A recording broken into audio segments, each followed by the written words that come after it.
बहुत समय पहले की बात है। एक छोटा सा गांव था जिसका नाम था धूप गांव। ये गांव चारों ओर से घने बांस के जंगल से घिरा हुआ था।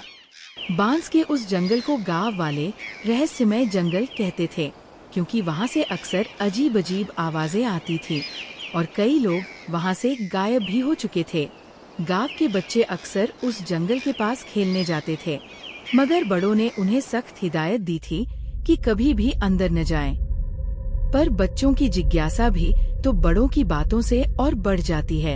एक दिन राजू, गुड्डी और चीकू नाम के 3 दोस्त जंगल के पास खेल रहे थे।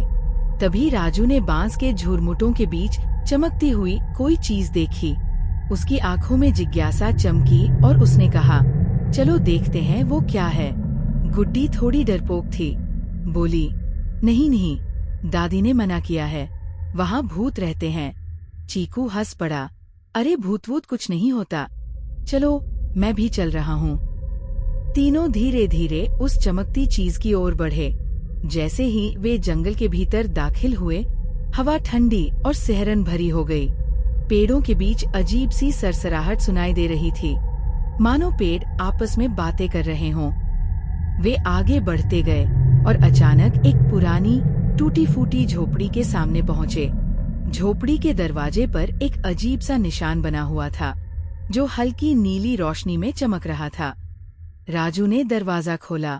अंदर एक बूढ़ा आदमी बैठा था, जिसकी दाढ़ी बर्फ जैसी सफेद थी और आंखें गहरी रहस्यमय चमक से भरी हुई थी। उसने बच्चों की ओर देखा और बोला, तुम लोग यहाँ क्यों आए हो? क्या तुम्हें डर नहीं लगा? राजू ने हिम्मत जुटाकर कहा, हम तो बस ये देखने आए थे कि जंगल में ऐसा क्या है जिससे सब डरते हैं। बूढ़ा हंसा, डर? डर तो अनजाने का होता है और तुमने उसे जानने की कोशिश की है। मैं तंत्रु बाबा हूँ, इस जंगल का रखवाला। लोग मुझसे डरते हैं क्योंकि वे मुझे नहीं जानते। तंत्रु बाबा ने बच्चों को बताया कि ये जंगल कोई आम जंगल नहीं है। इसमें बांस के पेड़ों के बीच जड़ी बूटियों और अद्भुत रहस्यमय शक्तियाँ छुपी है। पर जब लालच और स्वार्थ के लोग इन शक्तियों को पाने की कोशिश करते हैं, तो जंगल उन्हें अपने भीतर समा लेता है। इसीलिए लोग गायब हो जाते थे। बच्चों ने हैरानी से पूछा, तो आप यहाँ क्या करते हैं? बाबा बोले, मैं इन शक्तियों की रक्षा करता हूँ ताकि वे गलत हाथों में न जाए। मगर तुम तीनों बहादुर और ईमानदार हो, इसलिए मैं तुम्हें ये रहस्य बता रहा हूँ। बच्चे जब गांव लौटे तो उन्होंने सबको तंत्रु बाबा और जंगल के बारे में बताया।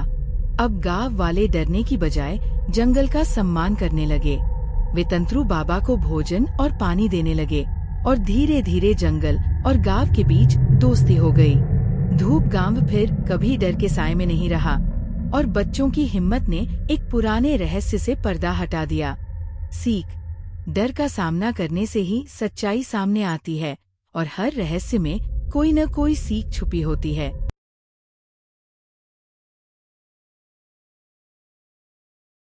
बहुत समय पहले की बात है। एक छोटा सा गांव था जिसका नाम था अमरपुर। इस गांव की खासियत थी, गांव के बीचों बीच खड़ा एक विशाल और पुराना पीपल का पेड़। लोग कहते थे कि ये पेड़ सैकड़ों साल पुराना है और इसकी छाव में बैठने से मन को शांति मिलती है। गांव के लोग इस पीपल के पेड़ को पूजते थे। बच्चे इसके नीचे खेलते, बूढ़े इसकी छाव में बैठकर कहानियां सुनाते और थकेमांदे किसान दिन भर की मेहनत के बाद इसकी ठंडी छाव में आराम करते थे। मगर इस पेड़ के साथ एक रहस्य भी जुड़ा हुआ था। कहा जाता था कि रात के समय पेड़ के पास से अजीब सी फुसफुसाहटें सुनाई देती थी। गांव के एक जिज्ञासु लड़के का नाम था मोहन। मोहन बहुत साहसी और निडर था। वह हमेशा नई नई चीजें जानने के लिए उत्सुक रहता था। एक दिन उसने अपने दोस्तों से कहा, चलो आज रात हम पीपल के पेड़ के पास जाकर देखते हैं कि आखिर वहाँ क्या रहस्य है।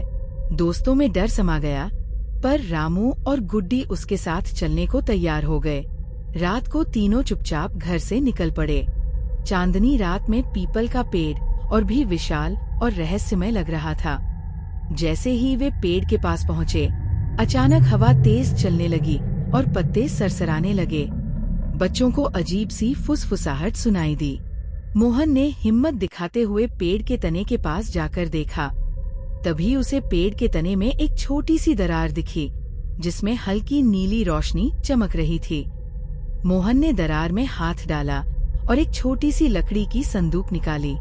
संदूक बहुत पुरानी थी, लेकिन उसमें बना एक रहस्यमय चिन्ह चमक रहा था। बच्चों ने संदूक को खोला तो उसमें पुराने सिक्के, एक चमकीला पत्थर और एक पुरानी किताब मिली। किताब में लिखा था, ये खजाना उस व्यक्ति का है जो सच्चे दिल और साहस के साथ इसे खोजेगा। ये धन केवल ईमानदार लोगों के लिए है। बच्चे सुबह गांव लौटे और सबको इस रहस्य के बारे में बताया। गांव वाले पहले तो हैरान हुए, लेकिन फिर खुश भी हुए, क्योंकि ये खजाना गांव के काम आ सकता था। उस खजाने से गांव में एक स्कूल, कुआं और एक छोटी सी अस्पताल बनवाया गया। पीपल के पेड़ की छाव अब और भी पावन हो गई थी, क्योंकि उसी के नीचे से गांव की किस्मत बदली थी। गांव वाले अब न सिर्फ पेड़ की पूजा करते थे, बल्कि उसे ज्ञान, साहस और ईमानदारी का प्रतीक मानते थे। सीख, साहस और सच्चाई से हर रहस्य का पर्दा हटाया जा सकता है, और असली खजाना होता है हमारे नेक इरादे।